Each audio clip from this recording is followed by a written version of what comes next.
Good morning students, how are you? Okay, कल हम लोगों ने ब्रह्मांड की उत्पत्ति और फिर उसमें अपने सौर परिवार की उत्पत्ति और पृथ्वी की उत्पत्ति आदि के विषय में जानकारी हासिल की। और अब जो है हम लोग जीवन की उत्पत्ति के संदर्भ में जो सबसे सर्वमान्य और विस्तृत रूप से बताया गया जो थ्योरी है पढ़ेंगे, जिसे मॉडर्न कॉन्सेप्ट कहा जाता है। जीवन के उद्भव की आधुनिक परिकल्पना या modern concept of origins of life या जैव रासायनिक उद्भव या इसी को प्रकृतिवाद या ऑपरिन हार्डेन सिद्धांत भी कहा जाता है। यानी कि इसे हम अगर अंग्रेजी में कहें तो मॉडर्न कॉन्सेप्ट और बायोकेमिकल ओरिजिन्स ऑफ लाइफ और नेचुरलिस्टिक थ्योरी और ऑपरिन हार्डेन थ्योरी कहा जाता है। तो ये जो सर्वमान्य और विस्तृत थ्योरी जीवन की उत्पत्ति के बारे में दिया गया है, ये रूसी जैव रसायन शास्त्री A.I. ओपरिन के द्वारा 1924 में दिया गया था, जो इनकी पुस्तक द ओरिजिन्स ऑफ लाइफ 1936 में छपी थी। इसी में इन्होंने जीवन की उत्पत्ति के संदर्भ में विस्तृत वर्णन किया था। और ऐसा ही विचार, जैसा इनका विचार था वैसा ही विचार इंग्लिश जैव रसायन शास्त्री JBS हेल्डेन ने भी 1929 में प्रस्तुत किया था। ये इंग्लिश वैज्ञानिक थे, लेकिन 1961 में इन्होंने भारतीय नागरिकता स्वीकार करके भारतीय नागरिक हो गए थे। अब इस थ्योरी में इन्होंने पहले पृथ्वी की उत्पत्ति बताई, जिसमें इन्होंने बताया था कि पृथ्वी की उत्पत्ति लगभग 5000 से 6000 सेंटीग्रेड तापमान के एक लाल तिप्त धधकते हुए आग के गोले गैसी पिंड से हुआ, जो धीरे धीरे ठंडी हुई और फिर इनमें जो स्वतंत्र परमाणु थे उनसे पहले तत्व बने, तत्वों से फिर अकार्बनिक यौगिक बने और फिर अकार्बनिक यौगिक से कार्बनिक यौगिक बने। सरल कार्बनिक यौगिकों से फिर जटिल कार्बनिक यौगिक बने और फिर जटिल कार्बनिक यौगिकों के ही संघनन एवं संगठित होने से ऐसे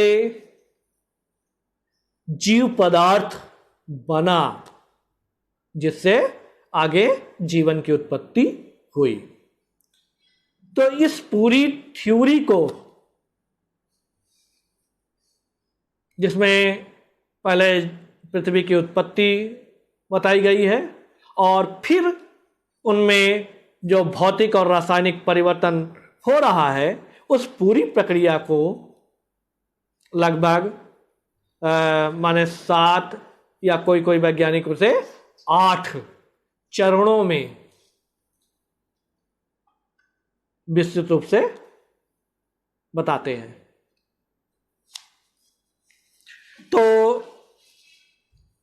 अब यहां पे हम लोग प्रथम चरण पढ़ेंगे और इस प्रथम चरण में आदि वातावरण का बनना एवं परमाणु अवस्था का बनना। तो इस प्रथम चरण में जैसा कि हम आपको ब्रह्मांड की उत्पत्ति में ही बता चुके हैं कि इस पृथ्वी की उत्पत्ति आज से लगभग 5 अरब वर्ष पूर्व या कुछ जो है 4.6 अरब वर्ष पूर्व मानते हैं हुई और उस समय इसका तापमान 5 से 6,000 सेंटीग्रेड ताप का ये कॉस्मिक, चूंकि ब्रह्मांड से ही उत्पन्न हुआ तो कॉस्मिक गैसों के गोले के समान था। इसमें वो सारे तत्वों के परमाणु स्वतंत्र रूप में उपस्थित थे, माने इस कॉस्मिक गोले के अंदर जिससे पृथ्वी की उत्पत्ति हो रही है, जो आज उपस्थित हैं इस पृथ्वी पे, जिनकी खोजें हो रही है, ये सब उसमें उपस्थित थे और ये तेजी से घूम रहा था। ये गोला जो है तेजी से रोटेट कर रहा था, इसमें घूर्णन हो रहा था। तो इस घूर्णन और गुरुत्वाकर्षण के कारण उनमें जो तत्व थे ये अपने भार के अनुसार 3 स्तरों में विभाजित हो गए। जो सबसे अधिक भार वाले परमाणु थे वो इस गोले के केंद्र में आ गए, जैसे लौह, तांबा, निकेल, कोबाल्ट आदि ये भारी तत्व है, ये इसके केंद्र में आ गए और इस गोले का केंद्र या कोर बना लिया, कोर बना लिया। इसी प्रकार से इसके बाहर जो दूसरा स्तर बना वो इससे हल्के यानी मध्यम भार वाले तत्वों के परमाणु एकत्रित हो गए और इसके चारों तरफ एक खोल बना लिया, मेंटल बना लिया, जिसमें आपके aluminium, potassium, sodium, sulphur, magnesium आदि जैसे तत्वों के परमाणु थे। तो ये सब कोर के चारों तरफ एक आवरण बना लिया, जिसे क्रस्ट कहते हैं, बना लिया। और इसके बाहर तीसरा स्तर जो सबसे हल्के भार वाले परमाणुओं के थे, जैसे ऑक्सीजन, कार्बन, नाइट्रोजन, आर्गन आदि, ये बना लिए। और इससे आगे चल करके वातावरण एटमॉस्फेयर बना इस बाहर वाले भाग से। तो इस तरह से ये 3 भागों में विभाजित हो गए। आज भी हम लोग देखते हैं कि हमारे जो वातावरण है, एटमॉस्फेयर है, इसमें सबसे अधिक नाइट्रोजन होता है जो 78.64% होता है। इसी प्रकार से ऑक्सीजन है जो 20.86% के लगभग उपस्थित है। और इस सब के अलावा इनमें जलवाष्प है, आर्गन्स आदि उपस्थित है जो 5% के लगभग है। कार्बन डाइऑक्साइड के रूप में जो 0.036% आज भी वातावरण में उपस्थित है। तो इस तरह से प्रथम चरण में ये परमाणु अपने भार के अनुसार 3 भागों में बंट करके पृथ्वी का कोर, पृथ्वी का क्रस्ट जिसे लिथोस्फीयर कहा जाता है, लिथोस्फीयर्स, तो ये मध्यम श्रेणी वाले जब ठोस अवस्था में आएंगे तो ये पृथ्वी के लिथोस्फीयर्स का निर्माण करेंगे। और जो सबसे बाहर हल्के परमाणुओं का था उन्होंने एटमॉस्फेयर बना लिया। अब इसका दूसरा चरण, तो दूसरे चरण में अणुओं एवं सरल अकार्बनिक यौगिकों की उत्पत्ति, अणुओं तथा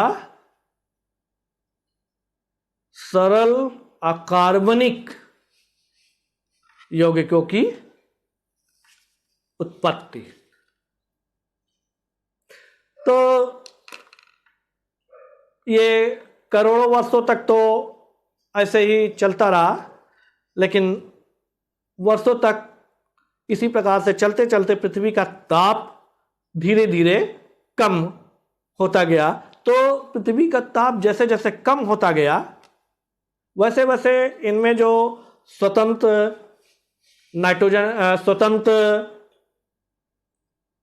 तत्वों के परमाणु थे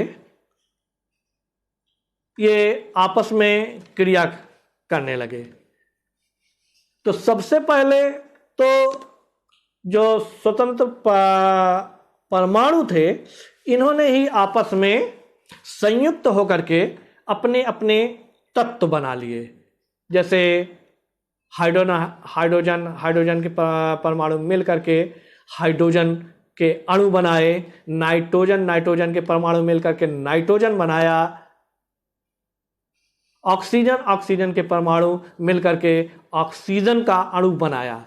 तो सबसे पहले इन्होंने अपने अपने परमाणुओं के तत्व बनाए। अब इनमें जो तत्व बने इनमें हाइड्रोजन सबसे अधिक लगभग 90% और सबसे अधिक क्रियाशील था। ठीक है, उस समय आदि वातावरण में जो तत्वों के परमाणु माने परमाणुओं से तत्व बने उन तत्वों में हाइड्रोजन सबसे अधिक था और ये लगभग 90% था और शेष जो तत्व थे वो 10% थे। तो और साथ ही साथ ये सबसे अधिक क्रियाशील भी था, तो ये दूसरे तत्वों से क्रिया करने प्रारंभ कर दिए। तो सबसे पहले इसने माने हाइड्रोजन उस समय उपस्थित सारे ऑक्सीजन से क्रिया करके जल बना लिया। सारे ऑक्सीजन से क्रिया, चूंकि हाइड्रोजन की मात्रा भी बहुत अधिक थी, 90% था, उसकी तुलना में ऑक्सीजन बहुत कम था, और जो ऑक्सीजन के तत्व बने, O2 बना, वो हाइड्रोजन से क्रिया करके सारे के सारे ऑक्सीजन जल बना लिए। और इस तरह से उस वातावरण में ऑक्सीजन, स्वतंत्र ऑक्सीजन तत्व पूरी तरह से खत्म हो गए। और इससे क्या हुआ कि वातावरण जो ऑक्सीजन के उत्पन्न होने से ऑक्सीकारक था, अब ऑक्सीजन के समाप्त हो जाने से और हाइड्रोजन की उपस्थिति के कारण अब चायक हो गया, ऑक्सीडाइजिंग के बजाय रिड्यूसिंग हो गया। ठीक।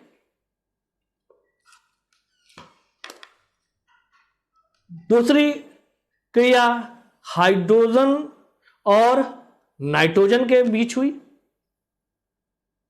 और दोनों ने मिल करके अमोनिया बना लिया। क्योंकि ये उस समय जो है, अभी भी पृथ्वी का ताप इतना अधिक था कि जो भी जल बना और अमोनिया बनी, वो सारे के सारे जल वाष्प के रूप में, अमोनिया गैसों के रूप में इस पृथ्वी के बाहर वातावरण में ही घने बादल के रूप में छा गए, जलवाष्प के रूप में छा गए। तो इस तरह से आपने दूसरे चरण में अणुओं का यानी तत्वों का एवं सरल अकार्बनिक यौगिक के रूप में जल और अमोनिया की उत्पत्ति देखी। अब इसके बाद तीसरा चरण, और तीसरे चरण में कार्बनिक यौगिकों की उत्पत्ति एवं उद्विकास। ठीक है, origin and evolution of organic compound. तो उस समय जो आदि पृथ्वी का वातावरण था, जिसमें आपने देखा कि जल वाष्प, जो जल बना जल वाष्प के रूप में इस पृथ्वी के चारों तरफ एटमॉस्फेयर में छा गए थे, और साथ ही साथ जो पृथ्वी तल था, इस पर ज्वालामुखी, घने ज्वालामुखी पाए जाते थे, और इनमें हमेशा विस्फोट होता था, और विस्फोट के साथ साथ इनसे लावा के रूप में वही तत्व जो हमने आपको प्रथम चरण में बताया कि भारी तत्वों के परमाणु केंद्र में इकट्ठे हो गए थे, इन लावा के साथ बाहर निकलने लगे।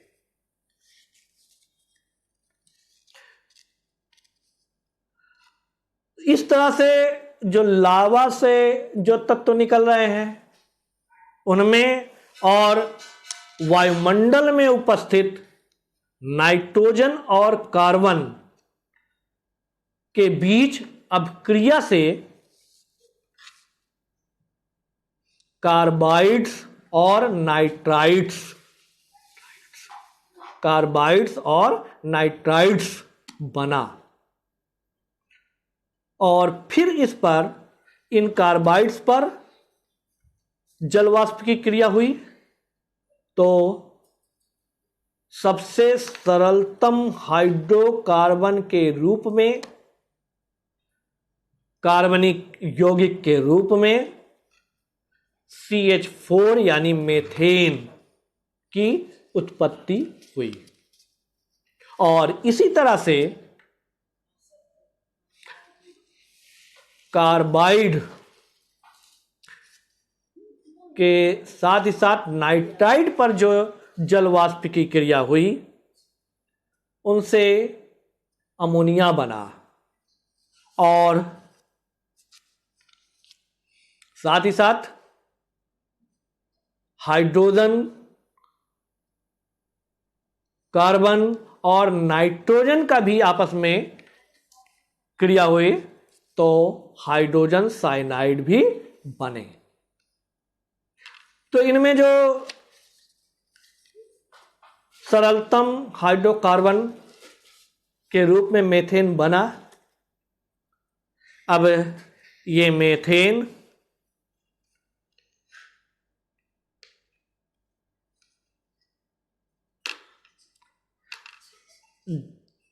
जो जल के साथ ही पृथ्वी के ठंडी होने पर क्या हुआ कि ये जलवाष्प जो है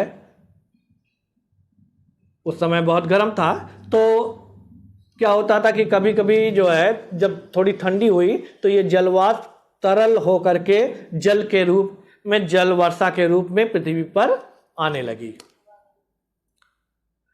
लेकिन पृथ्वी का ताप अब भी इतना अधिक था कि इसकी सतह को छूते ही ये पुनः जो है वाष्प बन करके पूरा वायुमंडल में चली जाती। तो ये क्रम जो है लगभग करोड़ों वर्षों तक चलता रहा और धीरे धीरे जब तापमान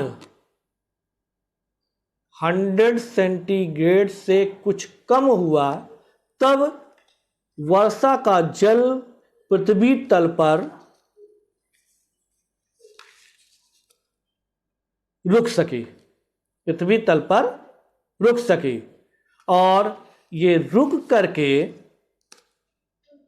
आदि सागर का निर्माण किया। ये पृथ्वी तल पर रुक करके आदि सागर का निर्माण किया।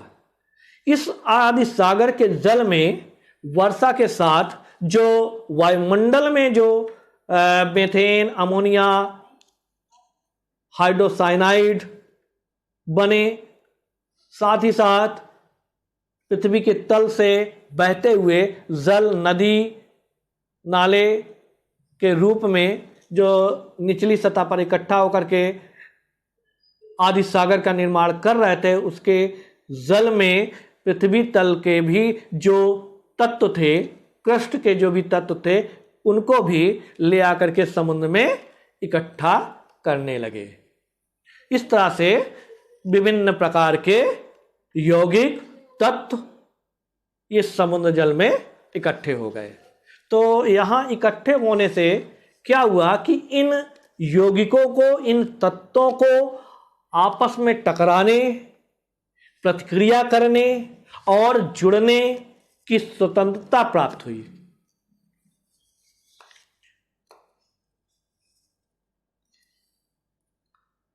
ठीक, तो इनमें जो मेथेन था, सरल मेथेन और संतृप्त कार्बनिक यौगिक, इनका जल से, जलवाष्प से क्रिया होने पे ये एसिटिलीन और एथिलीन जैसे असंतृप्त हाइड्रोकार्बन बनाया। और इसी के साथ साथ दूसरे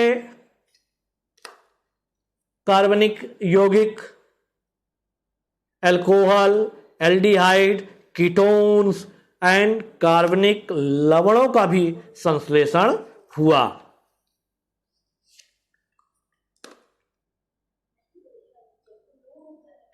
ठीक, फिर ये जो कार्बनिक लवण बन गए,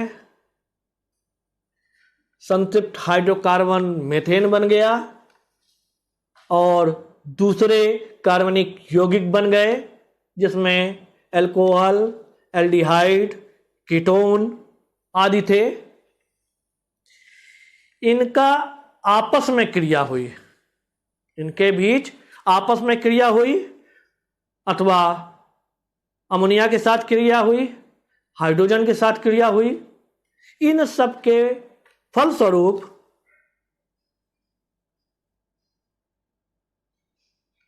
कुछ जटिल कार्बनिक यौगिक बने, जटिल कार्बनिक यौगिक बने, जैसे शकरा का निर्माण हुआ,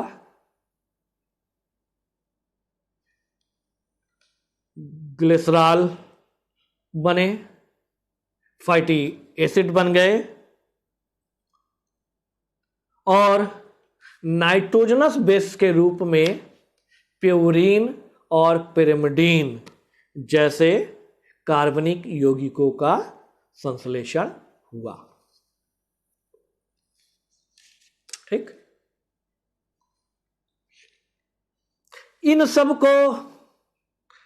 सब रासायनिक क्रियाओं के लिए जो ऊर्जा प्राप्त होती थी, वो बीच बीच में कभी कभी सूर्य चमकने लगता था, उसके प्रकाश के ताप को लेकर के, कॉस्मिक रेज के ऊर्जा को लेकर के, बिजलियां जो कड़कती थी उससे ऊर्जा लेकर के, ज्वालामुखी के ताप उसके ऊर्जा को लेकर के इन रासायनिक क्रियाएं हुई, और इनके फलस्वरूप ये सारे यौगिक बन गए।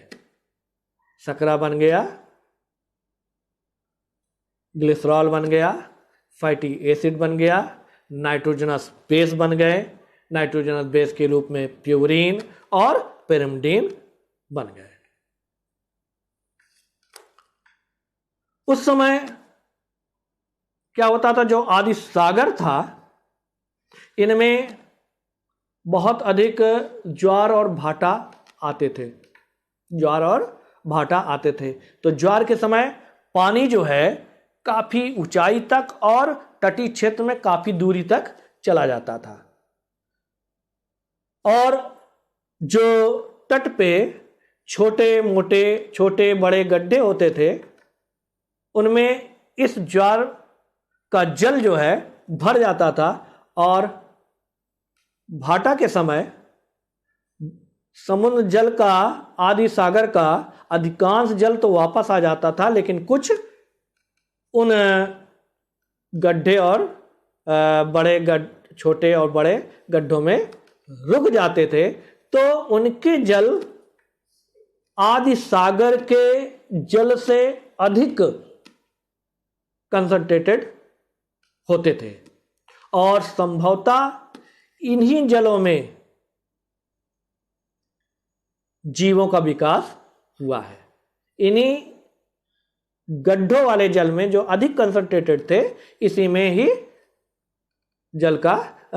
जल में ही जीवन या जीवित पदार्थ का विकास हुआ है।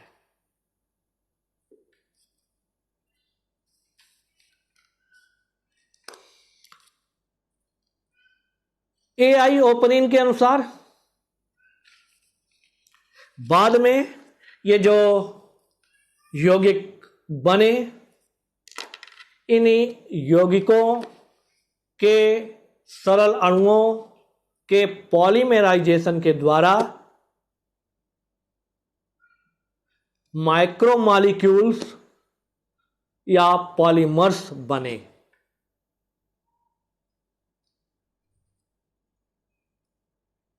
माइक्रोमॉलिक्यूल्स या सरल से जटिल मॉलिक्यूल्स बने, जैसे सरल शकरा के पॉलीमराइजेशन से ग्लाइकोजन, सेलुलोज, मंड आदि के अणु बने। और इसी प्रकार से जो ग्लिसरॉल और फैटी एसिड्स थे, इनके संयोजन से वसाएं बनी। अमीनो अम्ल के अणु से प्रोटीन सबसे ज्यादा बना, क्योंकि अमीनो अम्ल के अणुओं में आपस में संयोजित होने की और लंबी लंबी श्रृंखला बना लेने की तीव्र प्रवृत्ति होती थी। इस तरह से आदि सागर के जल में इन जटिल कार्बनिक यौगिकों का निर्माण हुआ। चूंकि अभी भी आदि सागर का जल इतना अधिक इसका तापमान होता था कि इनमें जीवन की उत्पत्ति संभव नहीं था। तो ऐसे मिक्सचर को JBS हैल्डेन ने इसे कार्बनिक यौगिकों का गर्म सूप कहा था या प्रीबायोटिक सूप कहा था, और इसी से आगे चल करके